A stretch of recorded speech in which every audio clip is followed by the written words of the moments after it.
Welcome to Coffee and Crypto with Lee and Jimmy. I am Lee Reiners, joined as always by Jimmie Lenz. Jimmy, good morning, sir. Good morning from a beautiful, crisp, nice morning here in Amen. Chapel Hill, North Carolina. I'm actually in Chapel Hill. I'm not in Durham, folks. I'm in Sorry. the Bull City. I'm in the Bull City, and Yeah, it's just as beautiful. Lee's on the other side of the highway from me, so he's in Durham. But it has been really nice here. I mean, I've gotten out a little bit outside, do some things, do some gardening, yard work. It's been very nice. Yeah. Last Memorial Day weekend was a bit of a dud, weather-wise here. A lot of rain. So we earned this nice weather. We did. Yeah. We did. All right. Well, let's jump in. There is so much going on. So much, dude. We could talk about the prediction markets for an hour. We shouldn't probably go there again, but damn. I mean, I wrote that piece. I put it out there. I said, and you and I have talked about it. These are rife for fraud. Guess what, folks? They are arresting people right and left for fraud. I mean, these are made for that. This is Biff's world on steroids. And no lawyer is going to change my mind on this. Biff's world on steroids. Yeah, it's funny because the premise of this show, of course, is that you and I generally disagree on crypto and its utility, which makes this topic, prediction markets, sort of unique because I think we are in perfect agreement. So look, there's this, like you said, there's a story every day, and this is coffee and crypto, not coffee and crypto, or not coffee and prediction markets. Although, look, there is an overlap, of course, because certainly when it comes to poly market, it runs on chain. I mean, one of the reasons why you see so much of this kind of insider trading, nefarious activity occurring on poly market is because of, people who use it think that, because it's blockchain and there's crypto, you fund your account via crypto. I think USDC, actually. Therefore, you're going to be protected or shielded. And look, and I'm sure that people are getting away with a lot more stuff, no doubt about it. Oh, absolutely.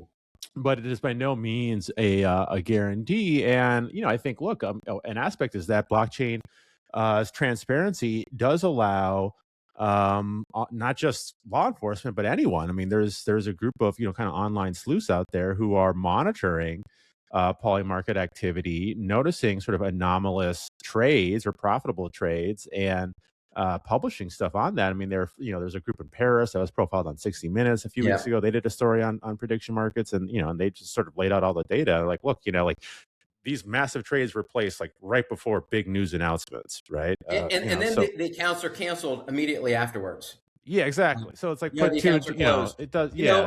We've seen so many things. The Venezuela Maduro thing. We've seen different activities around the attack, Iran ceasefire, the Iran war, and all that stuff. And I mean, it's just there's like a million insiders that are doing this, and it would seem like someone in governments, not just the U.S., around the world, will be saying, "Whoa, hold on, stop this. This is like insanity." And so it caused me to start thinking. Well, that's a dangerous. That's a dangerous proposition there. Always dangerous.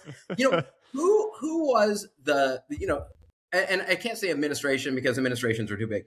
The last president we had who was totally probably in the camp of being there as a servant to the American people. Who do you think the last one was? Oh God, this is a charged question you're putting to me here. I know it's not really. It's really not. I think it's a layup. Who was the last president? So the question is, what now? The last president who wanted to be the last person who took the office of president, ran and took the office of president totally as to serve the American people. Totally to serve the American people. That was it. I think anyone who runs for president has an ego. Yeah, that's not. I think there's one Jimmy person Carter. in modern history who did Jimmy Carter. Yeah, Jimmy Carter. Yeah, Jimmy Carter. Who was arguably one of the worst presidents. And maybe you needed an ego to be a good president. Who was the most effective? Yeah, fair enough. You did not. Yeah, I mean, but Jimmy Carter certainly, was not a great president. He came in at a bad time. He inherited a bad thing. Yeah, a lot of things were outside his control, no doubt about it. I mean, I still think anyone who runs for president has a huge ego. Yeah, I mean I've been thinking about this a little bit. Obviously, it's just These kinds of Yeah. things occupy my time to some extent. And Oh boy.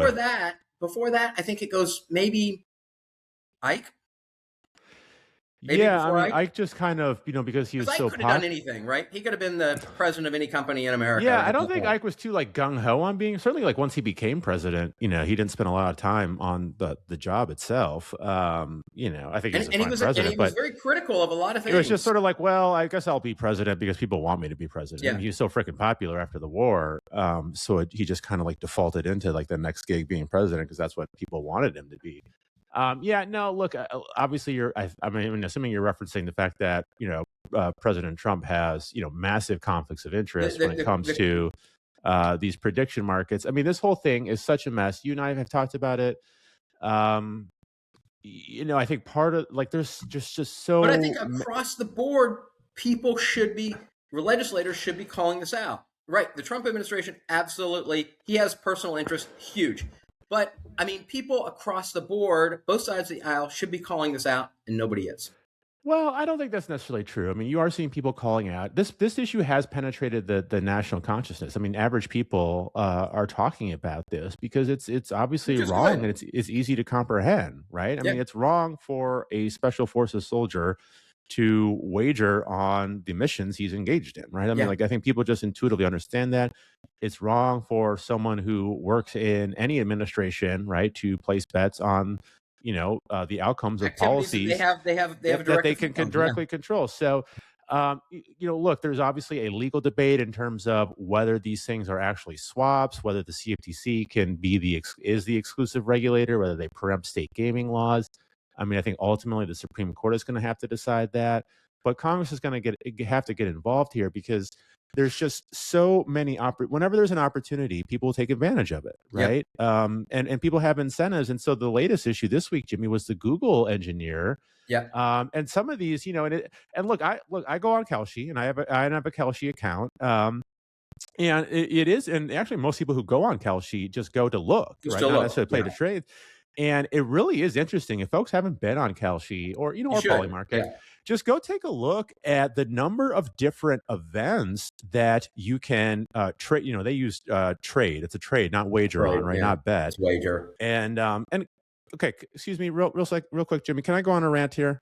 Please. Do I have permission? Okay. Please. Um, I am a huge hockey fan. Okay. I grew up in Minnesota. I've played hockey my whole life. And since I've moved to North Carolina full time, about 10 years ago, I've become a huge Carolina Hurricanes fan. So I love the Hurricanes. And right now they're on just a great playoff run, right? Fantastic playoff run. They're one game away from making it to the Stanley Cup finals. And I'm just loving every minute of Does it it here. seem like the playoffs in hockey are as long as the regular season, or Oh is it yeah. just mine? Yeah. Okay. They Okay. literally call it the second season. Yeah. It's, Yeah. the Stanley Cup is the hardest trophy to win in all of sports because you have to win 4 7-game series, best of 7 series, right? Crazy.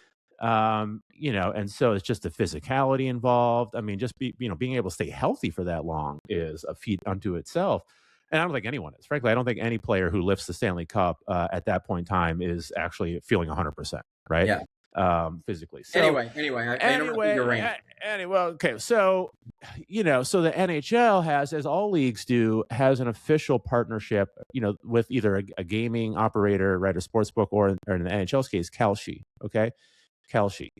So you watch the game, and during the game, okay, the announcers are putting up Kalshi odds about who's going to win the game, who's going to win the series, okay? And it's just absolutely disgusting. I loathe it so much, right? I mean, you can't not avoid it. If you want to watch the game, you're going to be inundated with this crap. It's not a commercial. It's literally the announcers talking about it during the game. And, what are we doing to our children here? I mean, my God, Yeah. my kids are too young now. But kids watch sports. It's a normal it's a normal thing to do. We should want them to watch sports, participate in sports. And yet when they do that, they're going to be inundated with gambling messages and Yeah. advertisements that's going to completely normalize this. I just read a great book. I highly recommend it, called Everybody Loses by Danny Fund. Okay. It's about the rise of online gaming. This country has just unleashed a sort of massive experiment on our youth, our young men in particular. This is a public health this is going to be an epidemic, Jimmie, right? People are, I mean, already young men are addicted to gaming. Our students, okay, Yeah. a lot of them have a problem with gambling. I know that if I were back when I was 18, I grew up near an Indian casino in Minnesota. Okay, there was a reservation not too far from where I grew up. As soon as I turned 18, the moment I had, $20 in my pocket, I was gone. I was down there so fast. Okay, if I had something in my pocket that I could pull up at any time to place a wager on, oh my God, I would still be in credit card. I would still be probably paying off, Yeah. debts at this point.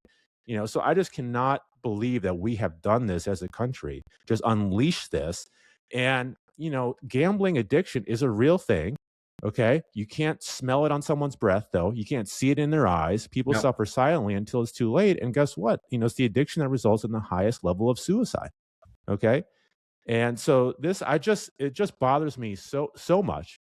Okay. And some of these states who have embraced it are saying, oh, well, we get this revenue, it's better than raising taxes. You are raising You are taxes. Guess raising what? taxes, folks. You're Yeah. you're raising taxes on people who have problems. Okay. Yeah. The game, it's gambling is literally a zero-sum proposition. One side Yeah. wins, the other side loses. Okay. The house always wins, right? The house is the one paying the tax, okay? But that tax is being funded by the losses of your citizens. That is a Yeah. tax. That is economically a tax. So the whole thing is just absolutely disgusting. I hate it so much. Frankly, if it were up to me, we would just, go back to the way it was and allow states to, just go back to like Las Vegas and Atlantic City, and that's Yeah. it. And otherwise, go to an Indian reservation. I know it's not going to happen, but anyway, that's my Yeah. rant, No, Jimmie. Thank you you know what, for, Lee? thank you for. I just am. want to watch. Can I watch a freaking hockey game without being inundated with gambling ads, please? You're seeing it. You're seeing it in other sports though too. I mean, we've Oh, seen it's it every in golf. sport. Every sport. You and I've talked about it. I mean, every other commercial is bet on Yeah. on different aspects of it. I know I'm with you on this. I mean, I applaud Wisconsin for shutting it down. Minnesota, my home state, Minnesota. Minnesota. And I mean, what's interesting about that is the tribes in Minnesota have huge political sway. So that was all the tribes doing, which is fine. I'm fine with Which is fine. I like the outcome. Yeah. No, so back to this show and sort of topic of this show, because obviously the CFTC has, to put it mildly, embraced prediction markets. Yeah. I mean, they are working for the prediction market industry. They are working for Kalshi and Polymarket and by the crypto firms. I mean, there's a lot of, there's two big operators, but there's going to be more. And they're filing lawsuits against states who are trying to crack down. I mean, they immediately, as soon as Minnesota passed a law banning prediction markets in Minnesota, the CFTC filed a lawsuit against them. And in the midst of all this, Jimmie, Congress, of course, is debating clarity. The Senate's debating clarity, and the whole premise of clarity, the original point was to give the CFTC oversight over crypto spot markets. Right. Yeah. Because they only regulate commodity derivatives. They don't regulate commodity spot markets. And so the industry has wanted the CFTC to be given that authority to regulate crypto spot markets. And so that leads us to a story that I sent you from the New York Times that came out over the weekend. The headline is How Prediction Markets and Crypto Firms Steamrolled a Watchdog Agency. Subtitle, The Commodity Futures Trading Commission Purged its ranks, dialed back its enforcement, and boosted industries in which President Trump's family is heavily invested in. As always, we'll put it in the show notes. Take a look at this, folks. The headline says it all. This is regulatory capture. This is if you want to know what regulatory capture looks like, this is it. And this is a small agency, Jimmie. This is roughly 500, a little over 500 people. Yeah. Right? 500 people overseeing traditional commodity derivatives, right, is not a lot of people. Okay? Yep. Those are massive markets. Now you add on top, they want to be the prediction market regulator. Now you add on top, Congress wants to give them oversight of crypto spot markets. And it's just, they don't have the resources to do the job. And furthermore, they've already been taken over by these industries, Jimmie. I mean, this is like giving the Office of Thrift Supervision, in the mid 2000s, oversight over all the banks. Yeah. Right. I think that's a good analogy. I think folks that think that this doesn't affect them are just not aware, because it is affecting you. It's certainly affecting your kids, when it grandkids. blows up. No one thought credit default swaps would affect. No one knew what credit default swaps were until they blew up in 2008. Credit default swaps are nothing compared to this. They're not, in my mind. They really. I think this is, as you said, just it's there's no upside. There's no, you could say, there's an upside. No, there is no upside here, folks. It just really, and I think that, as you said, there is no regulator in for real in this. The states, for a, if you want to talk about states' rights, this is the ultimate in states' rights. The fact that they're being sued for doing this, being sued by the companies are one thing, by a regulatory agency, totally different.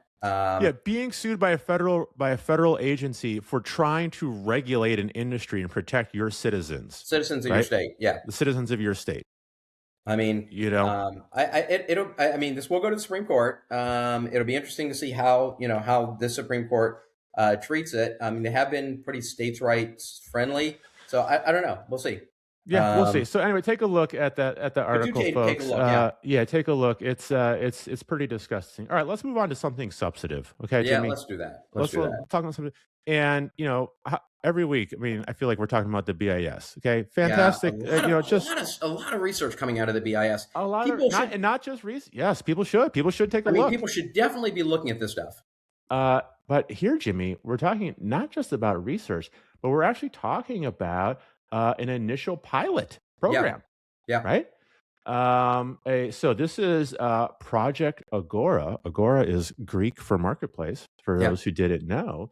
A shared programmable platform for wholesale cross-border payments. So the BIS, and they've been talking about this and writing about this, the unified ledger concept, right? They've been focused about how do we improve, right, cross-border payments? Because we all know that there's inefficiencies there, right? A lot of inefficiencies. The correspondent banking networks, right, take time. It's slow for a variety of reasons. So over the past 2 years, the BIS has convened a group of central banks. So I think roughly 7 central banks. And I think the Bank in New York, the Federal Reserve Bank in New York participated, but it's big. I mean, they're big central banks, right? They're big banks, yeah. Along with a handful of commercial banks, okay, to test the hypothesis that a multi-currency settlement mechanism that leverages tokenization and programmability can mitigate inefficiencies in cross-border payments, okay? Making the whole cross-border payment system safer, faster, more transparent. Right. What they're doing is using this unified ledger concept, Jimmie, which involves bringing together tokenized central bank reserves and commercial bank deposits on a shared distributed ledger. Yeah. Okay, so you can have atomic settlement, right? So I mean, they did this pilot, and the banks can retain autonomy over their own currency. Exactly. And individual countries, right, can maintain autonomy over their payment system. Okay. Right. Now, look, they're kind of laying it out there. They're saying, hey, this works. It worked in our limited pilot, and we think it can scale. Now, look, it's funny the terminology that they use, Jimmie, right? Because it's tokenized central bank reserves. Right. Now, let's be honest. That's the same thing as a central bank digital currency, right? And that is and as you and I know, that is a dirty term. I saw more as deposits, tokenized deposits rather than. Well, they have both. They have both. They have there's tokenized deposits. There's tokenized deposits, and then because the whole point of payments, right, between one bank and another is that they settle with central bank money, right?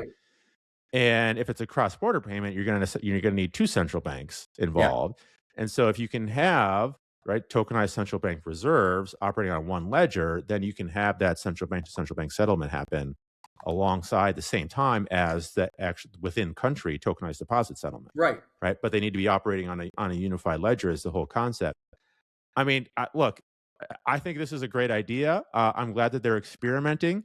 I think, though, that you and I both know the reason that central bank digital currency is so controversial is because both the banks and the crypto industry view it as competition. Yeah. Right. Oh, that's the reality. Absolutely. It's the competitive factor is the driver here. I mean, there's no. I mean, people. These central banks know they. So I saw 2 things here. One, they don't want to be cut out of the equation. But I think that retaining a control over your currency is huge. Right. Mm-hmm. That's to me that was probably more germane for these central banks because, folks, once central bank loses control of its currency, now it kind of loses control of its ability to affect interest rates and do things like that. I mean, there's already somewhat of a disconnect there. it doesn't have, when a central bank changes rates and things like that, it doesn't have the effect that it used to. In particular, the interbank borrowing rates and things like that, but Fed funds rate. But Yeah. this is a way for them to retain and maybe even grow it a little bit. No doubt. Yeah, it's fascinating. So we'll post a link to the press release, and then you can read the full report. The full report is pretty meaty and lengthy. I've read the executive summary. It's 97 pages in length. So Yeah. this is really, really detailed and substantive, folks. So encourage folks to take a look, because this could really be an improvement over existing cross-border payment mechanisms, and for a long time that's what folks have said that crypto and stablecoins can address, right? Is the Yeah. cross-border pain points. Here's a way to do it while still using central bank money, while still allowing banks to maintain deposits, right, without deposit flight. So I encourage folks to take a look. Well, let's talk about keep going on the this kind of central bank sovereignty issue, Jimmie, because the ECB in Europe, let's be honest, folks, they've been floundering here. I think floundering is the understatement of the day. They've been floundering, and if you listen to Christine Lagarde, the president of the ECB, and you listen to other financial policymakers, in the Eurozone, it is clear that they are not sure what to do about stablecoins, in particular U.S. dollar denominated stablecoins. And the fear, Yeah. of course, is that their economies will become dollarized via these, dollar stablecoins. Hey, And Lee, as you don't you think said, that train's yeah. kind of left the station?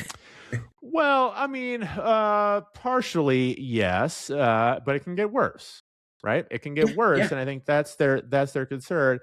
And look, just setting aside crypto, even pre-crypto, pre-blockchain, if dollars are the world's reserve currency, then it naturally follows that they'll still be the world's reserve currency in a blockchain-based world, right? Yeah. If that's in fact where we're heading. And so if blockchain and stablecoins make it easier to gain access and hold dollar instruments, then you're going to see that migration. And in fact, that's what we have seen, right? Certainly when Yeah. you talk about, when you look at the data, where have you seen stablecoin adoption the most? It's in countries with hyperinflation, right? Capital controls, Yeah. those countries where the local currency Or just is. people are desperate for Yeah. some security. Absolutely. So anyway, the European Central Bank, Jimmie, is trying to figure out what the hell should we do. Hey, it'd be great if we could have more euro denominated stable Yeah. coins, right? So we don't become dollarized. So the European Central Bank warned European finance ministers last week, Jimmie, that proposals to issue more euro stablecoins could reduce bank lending and make controlling interest rates harder, right? These are conversations that we're having here in regards to the Genius Act, the payment of interest, third-party loophole, right? Yep. But the genesis here is that there's a think tank in Brussels, okay, that prepared a paper at the request of the EU's top financial policymakers. And the think tank, Bruegel, if I'm getting that right, called for easing liquidity requirements for crypto issuers and potentially giving them access to ECB funding, right? Lender of last resort funding, which is something that stablecoin issuers in the U.S. under Genius won't have. They will not have that. Yeah. Until they need a bailout, then they'll have it. Well, yeah. Until they need, until anybody needs a bailout, they're not backed by the government. But this proposal though was met with pushback from ECB President Christine Lagarde, who said that, look, if we do that, it can make deposits more fickle. Obviously monetary policy, Jimmie, at this point, it sort of works through the banking system. Yep. Okay.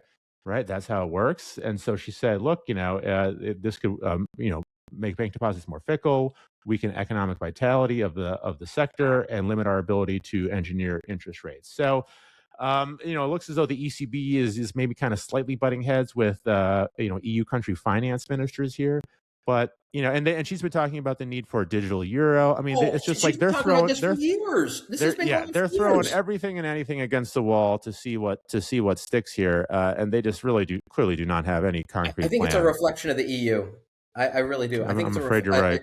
It's a very direct reflection of the EU. I mean, this to me is. I mean, this is just what happens. I mean, it's a sad state of affairs, but this is kind of where I think they are. They seem to become more and more disenfranchised by their Yeah. own hand daily. I mean, really, Yeah. in the global economy. I mean, I hate to say it. I love Europe, but Yeah. you know Yeah. what I want. One of the things I wanted to talk about Let's talk.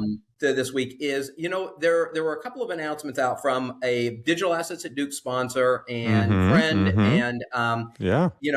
Prometheum. Um, Yeah. Prometheum, huge news out. Big I mean, time. it did actually hit a lot of newspapers, but I think it's worth, kind of going into a little bit. I mean, Prometheum has always been a little bit on the outside, although now I think they're a lot more accepted than they used to Yeah, I be. think they're inside now. They were Now outside, now they're well, now inside. they're inside, and they're driving. They're in Yeah. the driver's seat for Yeah. the Yeah. number of things. They've always been a huge proponent of, things being regulated and moving in a regulated environment, and they were dealing with arguably the most regulated industry, brokerage and RIAs. Yeah. But and they've launched a couple of other things. They have some RIAs and brokerage firms that Mm-hmm. are not only using their products, but they've also joined the DTCC working group. Which we That I talked think about. has like Yeah. 40 or 50 members now. 50, I think. Yeah. 50. I mean, Yeah. it's huge. And I wanted to get kind of your take on it, because I mean, you and I do come at things from a different angle. Yeah. I've been we both know the founders very well, and as I said, they've been big sponsors Yeah. of the Aaron and Ben conference Kaplan. for almost since the beginning, I think.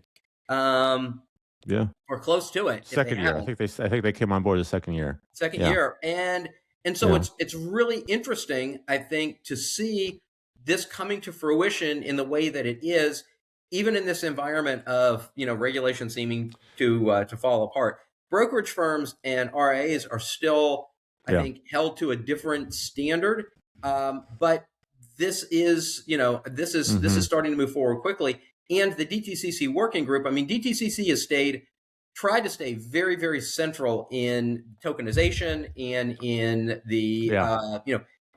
the very first kind of steps of blockchain, and being able to actually facilitate real products and real settlement and things like that on the blockchain. The fact that Prometheum is squarely in both of these camps now would seem to mean people should be focusing on this kind of entity. I'm not saying just on Prometheum. Obviously, they've been a big supporter of ours, but is this do you think this is going to be the new model?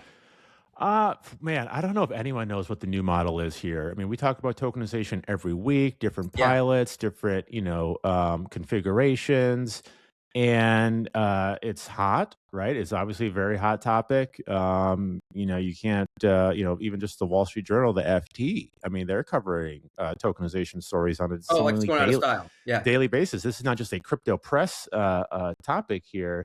And I don't think anyone can say with any degree of confidence, Jimmie, what this is going to look like, literally a year from now, okay, let alone like 5 years from now. So, hats off to Prometheum, because they've actually had a very consistent vision.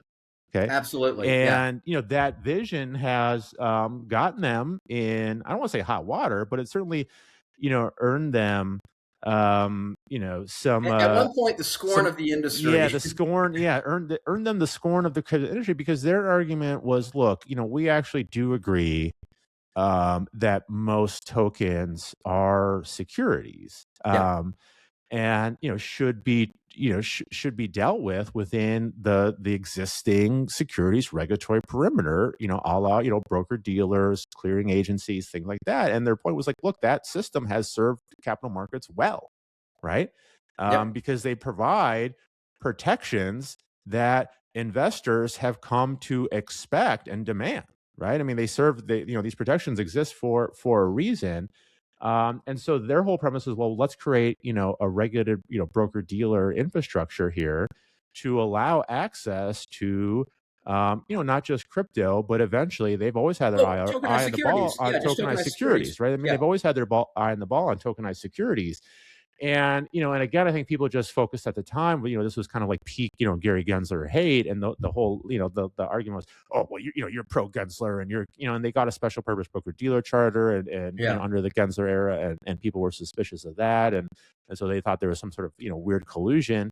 But look, they have not altered from their vision at all. And now, Jimmie, it actually seems that to be the right play. It seems like that, because people are talking about it and also following their lead. And so what happened earlier this month, Jimmie, is that Prometheum launched Prometheum Capital's digital brokerage solutions, a suite of correspondent clearing, custody, and trading services designed to let broker-dealers offer crypto assets, including tokenized securities, other blockchain-based products directly through traditional brokerage accounts. And their focus has always been on distribution. And I think they're right, because we talk a lot of the talk of tokenization is from the issuer standpoint, right?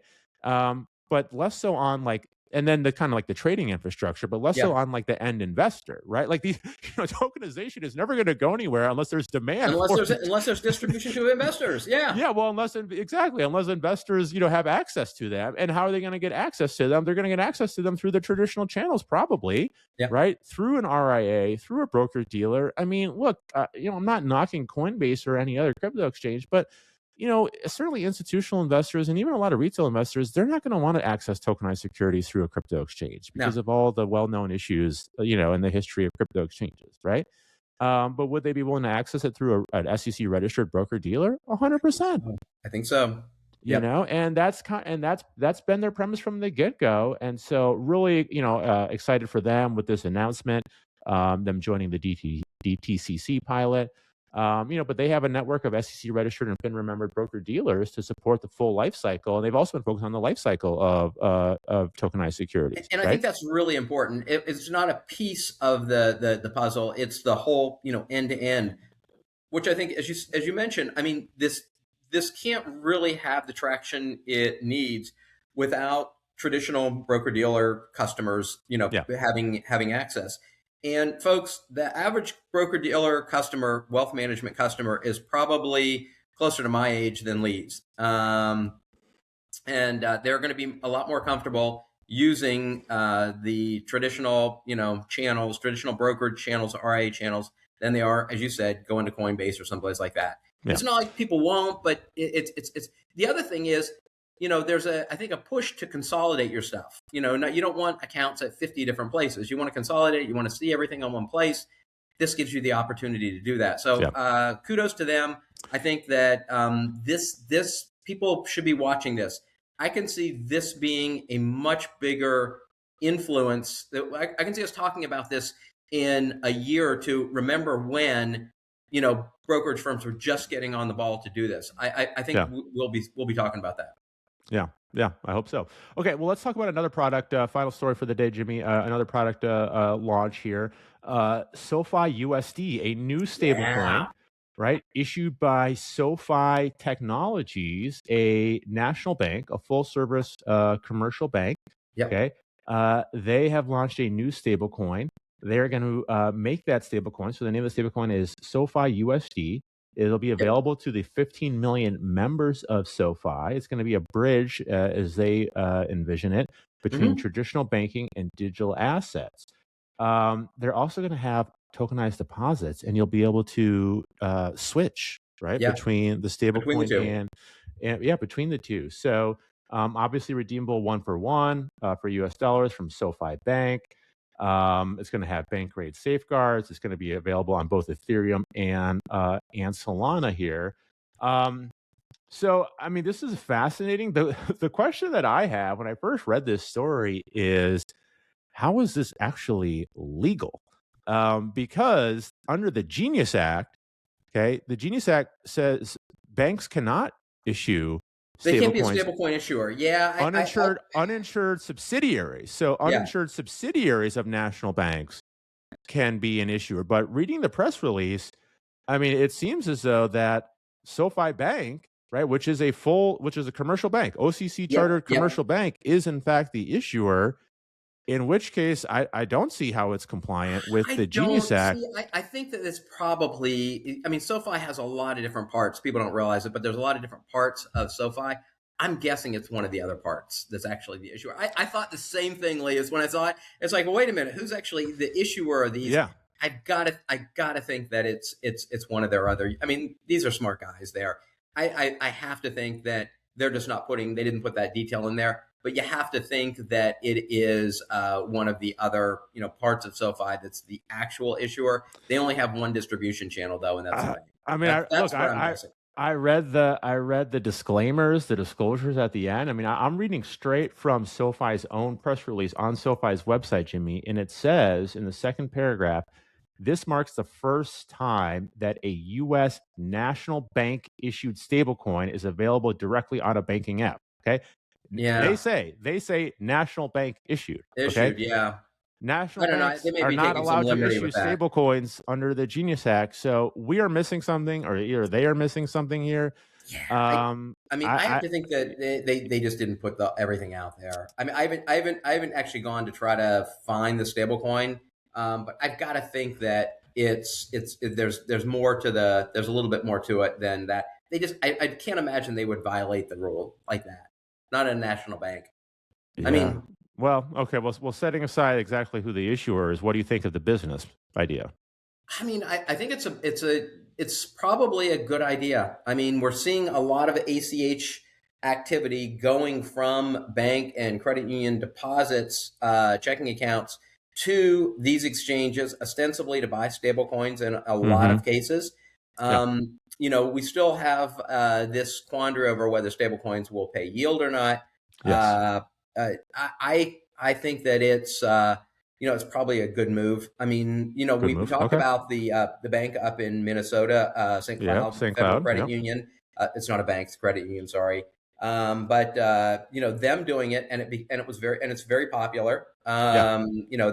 They've brought in a couple of other companies that Mm-hmm. are using the stablecoin, and so I think it's probably a good move on their part to do it. Yeah, it'll be fascinating to see the uptake here. As much as we talk about stable coins and every week a new announcement of a new stable coin or a new partnership, when you look at the actual data, it's remains a two-horse field, folks. Yeah, It's yeah, Tether and USDC. I mean, we're not seeing any meaningful movement in market caps outside of those two. I right. mean, so I just, despite all the sort of activity and excitement around it, I just don't see how you're going to dislodge, given the network effects involved. Unless you have, like an Amazon or Facebook or something like that coming along. Yeah, Then I think that things could change. But SoFi, it's a big company, right? A lot of customers, but huge company. even them, I don't think is big enough to make a dent here. So, but I could be wrong. Certainly, We'll I've been see. wrong in the past, and I'm sure if I am wrong, you'll be more than happy to call me out on it on the next coffee and crypto. So, with that, Jimmie, have a great weekend, my friend. Hey, you do the same.